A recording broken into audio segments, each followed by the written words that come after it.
Meditech চ্যানেলে আপনাকে স্বাগতম। আজকে আমরা জানব মেডরক্সিপ্রোজেস্টেরন গ্রুপের একটি ট্যাবলেট মেডরক্সি সম্পর্কে। এটি পপুলার ফার্মাসিউটিক্যালস কোম্পানির একটি ঔষধ। এই ঔষধটি মূলত মাসিক চক্র এবং মহিলাদের মধ্যে ডিম্বস্ফোটন অর্থাৎ ডিম নিঃসরণ নিয়ন্ত্রণ করতে সাহায্য করে এবং অনিয়মিত মাসিক, গর্ভাশয়ে অস্বাভাবিক রক্তপাত দেখা দিলেও এই ওষুধটি ব্যবহার করা হয়ে থাকে।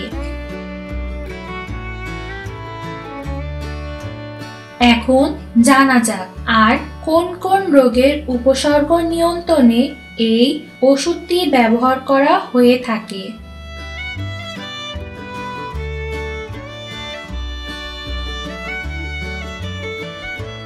আমাদের দেশের প্রেক্ষাপটে সাধারণত মাসিকের 5 থেকে 7 দিনের মধ্যে 50 থেকে 80 মিলিলিটার রক্তক্ষরণ স্বাভাবিক।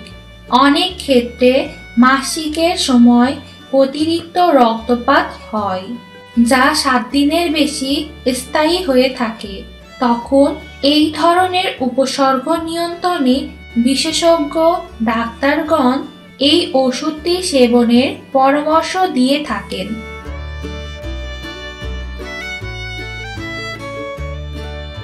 এক বা একাধিক মাসিক না হওয়াকে অ্যামেনোরিয়া বলা হয়। যখন কোনো মেয়ের 15 থেকে 16 বছর বয়সের মধ্যে বা বয়ঃসন্ধিকালের পর 5 বছরের মধ্যে মাসিক না হয়, তখন তাকে প্রাথমিক অ্যামেনোরিয়া বলা হয়।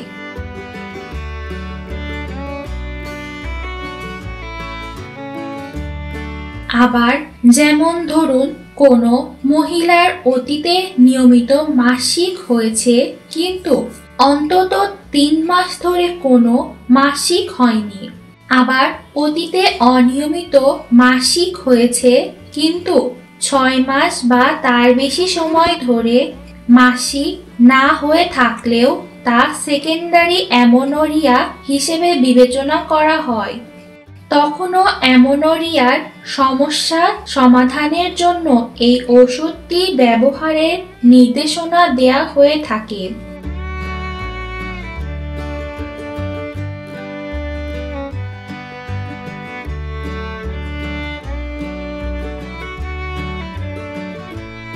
জরায়ু 3টি স্তরে গঠিত।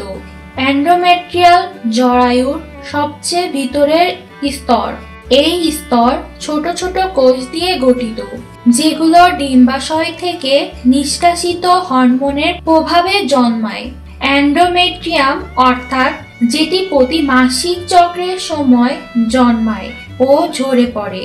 তার ফলস্বরূপ রক্তপাত হয়।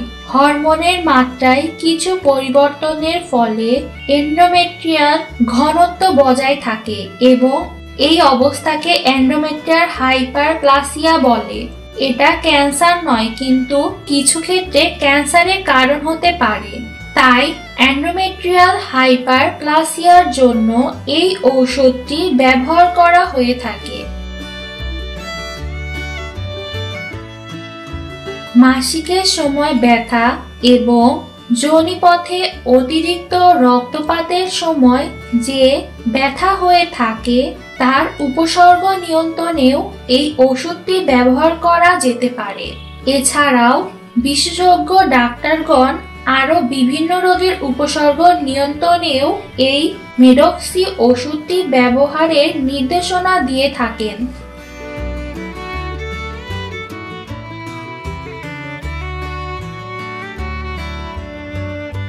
এই ওষুধের কিছু পার্শ্ব প্রতিক্রিয়া রয়েছে, যেমন ফুসকুড়ি, চুলকানি, শ্বাসকষ্ট সহ মুখে, জিহ্বা এবং গলা ফুলে যেতে পারে।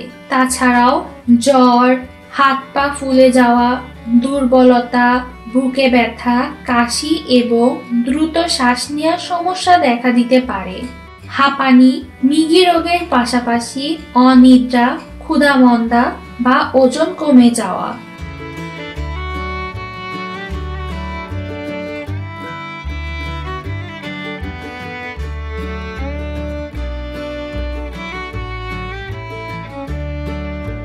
ব্রণ এবং ত্বকের সমস্যাও দেখা যায়।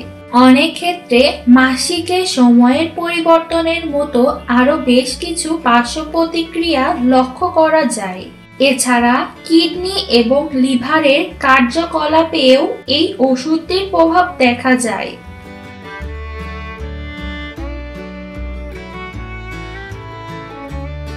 এই ওষুধের ব্যবহার এবং প্রভাব রোগীর শারীরিক অবস্থা অনুযায়ী পৃথক হতে পারে।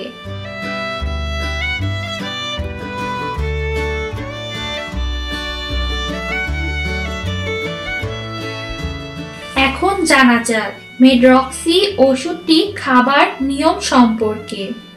মেডরক্সি ট্যাবলেটটি সাধারণত দিনে একবার গ্রহণ করা হয়, তাই এই ওষুধ ব্যবহার করার পূর্বে ডাক্তারের কাছ থেকে পরামর্শ নিন।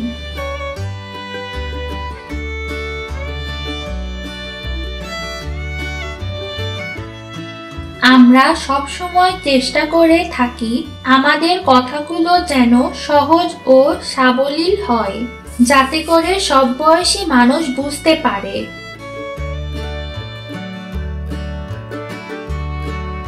মেডরক্সি ট্যাবলেটটি নিয়ে যদি আপনাদের আর কোনো প্রশ্ন থাকে তাহলে কমেন্ট করে জানাতে পারেন। আমরা আপনাদের কমেন্টগুলো গুরুত্ব সহকারে পড়ে উত্তর দিয়ে থাকি। মহিলাদের স্রাবজনিত সমস্যার জন্য ব্যবহার করা হয়ে থাকে লিকর সিরাপ। লিকর সিরাপ সম্পর্কে বিস্তারিত জানতে আমাদের এই ভিডিওটি দেখতে পারেন। আজ এই পর্যন্তই। সবাই ভালো থাকবেন। ধন্যবাদ।